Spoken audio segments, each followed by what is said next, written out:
everybody. So I haven't done a video in a little while, and I was asked about how to fight polearms, and I figured that I would film doing it to try to make it a class, make it a thing, instead of just demonstrating my backyard.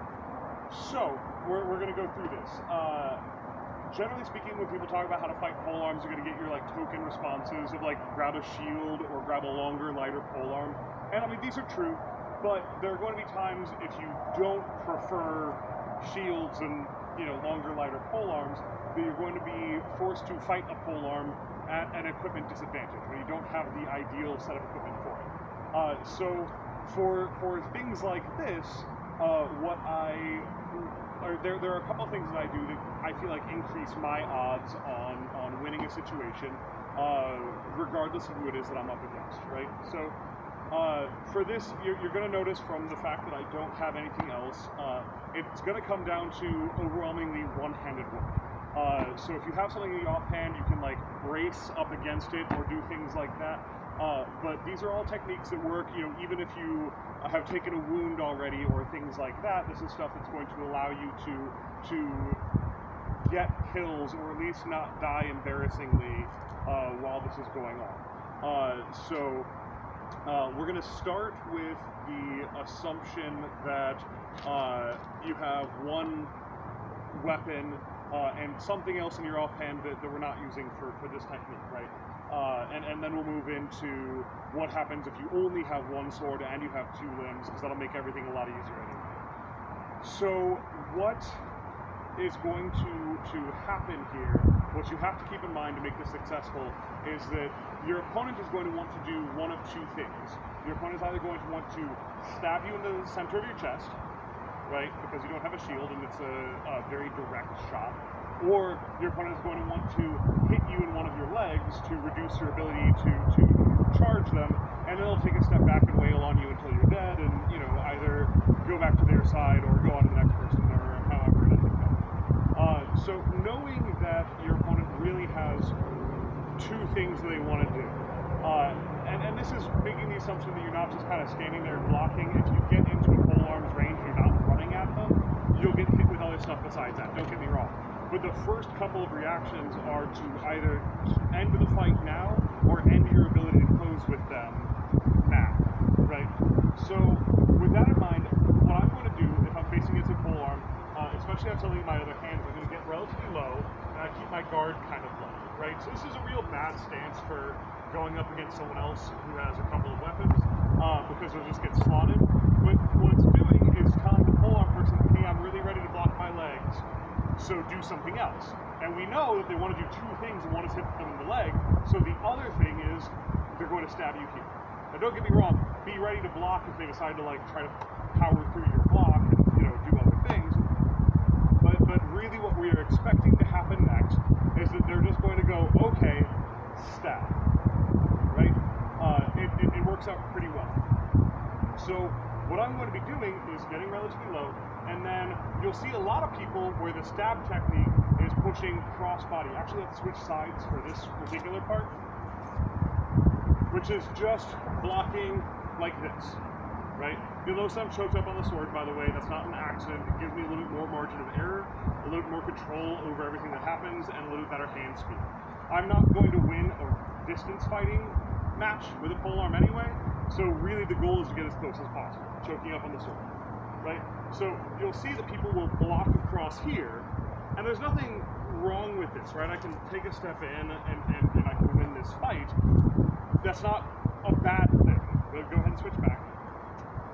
Because what I prefer, though, is to, you'll see this in my basic fighting video for stab defense. A couple other things for stab defense is I'm going to cycle through and I'm going to block instead of past my opposite hip, past my same hip, right?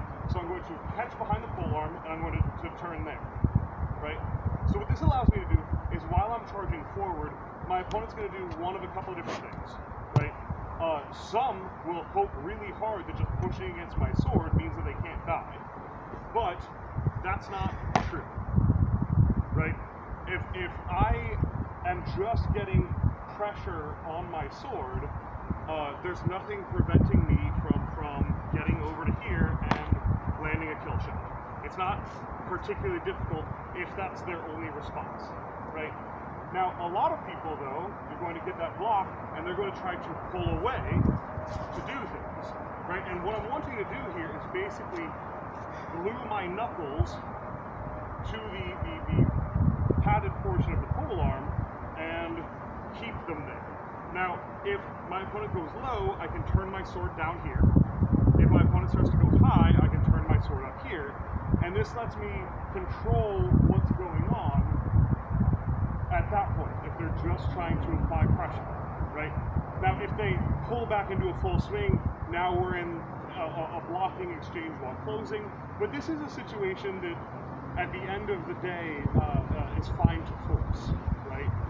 It is better to be here and have your opponent wind up and try to swing than it is to be here and not have a plan, right?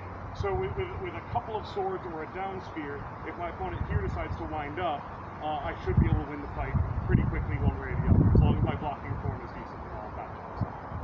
So, but it's relatively simple, and it allows me to do a variety of things that just don't get me to lose.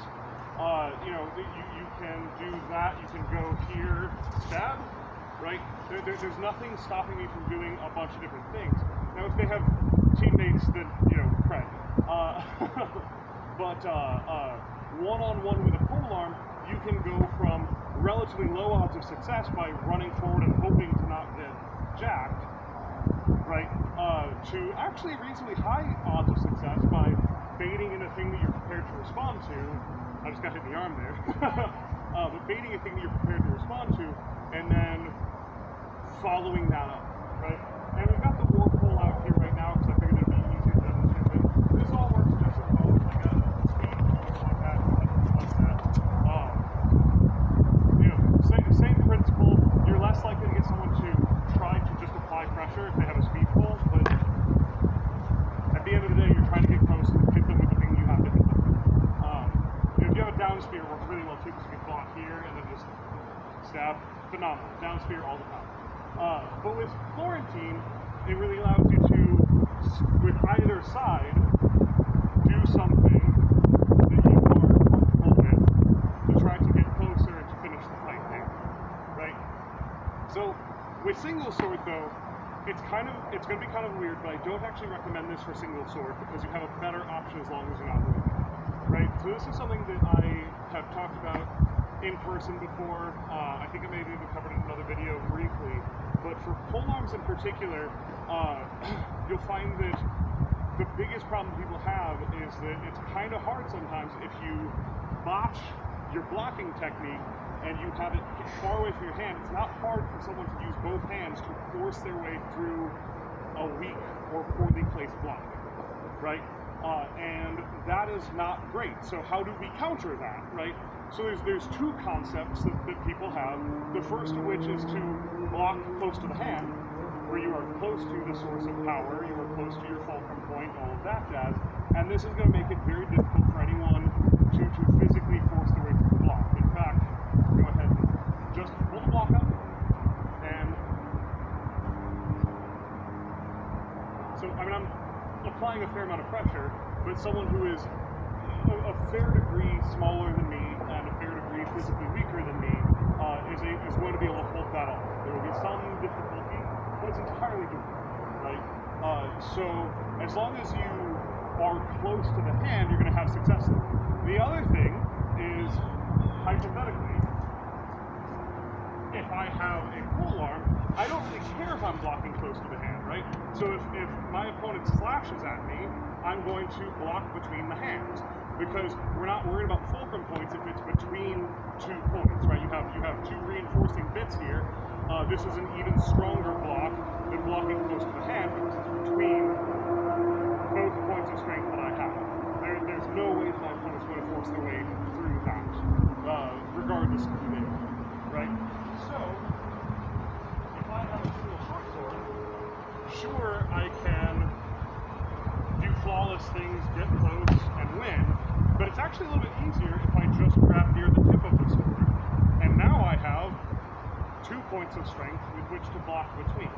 So knowing that my opponent is going to want to either stab me directly in the center or hit me in the legs, what this allows me to do is from either side I can sweep, or if they swing to the legs, go ahead and slash for it.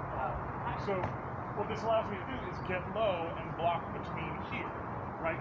The difficulty is if I'm blocking one-handed and my opponent slashes for the outside leg, it's really hard to catch this block and keep forward momentum, right? So if I'm using a polearm and I see someone getting ready to block me with a single sword, the first thing I'm going to do is slash for this leg here and hope that they can't pull off that block while closing. Most people can't.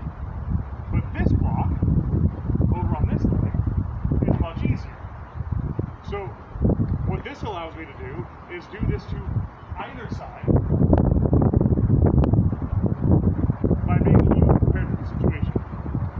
This still allows me to do the same block I was showing before, where my opponent snaps towards the center. I can go here. Actually allows me to slightly better get something else involved once I get to this point, right?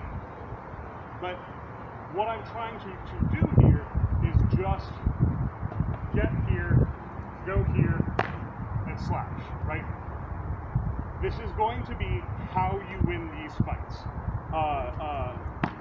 There are other things you can do to gain some advantages. There's a system that I've talked about before where you kind of want your opponent to take a step forward while they attack you. You can bait them by being out of range. So now, since my opponent can't stab me without stepping forward, my opponent will take a step forward to stab me, and if I take a step forward at the same time, I'm already in swinging range. Right? This is great. Big fan, right?